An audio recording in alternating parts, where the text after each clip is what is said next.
ही घटना गोंदिया जिल्ह्यातील सडक अर्जुनी तालुक्यातील भदुटोला गावात घडली। शनिवारी दुपारी रामू मनसाराम कापगते नावाचे 42 वर्षीय शेतकरी आपल्या शेतात काम करीत होते।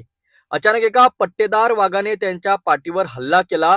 रामू कापगते यांनी जोरजोरात आरडाओरडा केल्यामुळे आजूबाजूचे लोक मदतीला धावले। गावकऱ्यांनी काठ्याचा वापर करून वाघाला पळून लावले, परंतु वाघ दूर न जाता जवळच्या उसाच्या शेतात जाऊन लपला। काही महिलांनी हा वाघ उसाच्या शेतात लपलेला दिसला आणि त्यांनी तात्काळ ही माहिती गावकऱ्यांना दिली। नागरिकांनी लगेचच वनविभागाला कळविले।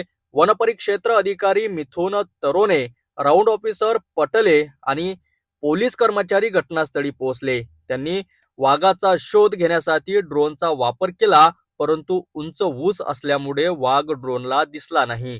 सध्या वाघ राका आणि पिंपरी परिसरात दिसल्याचे वृत्त आहे, त्यामुळे संपूर्ण परिसरात भीतीचे वातावरण आहे।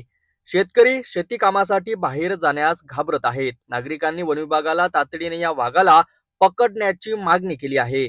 वनविभागाची शोध मोहीम अपयशी ठरल्यामुळे स्थानिकांमध्ये संतापाची लाट आहे।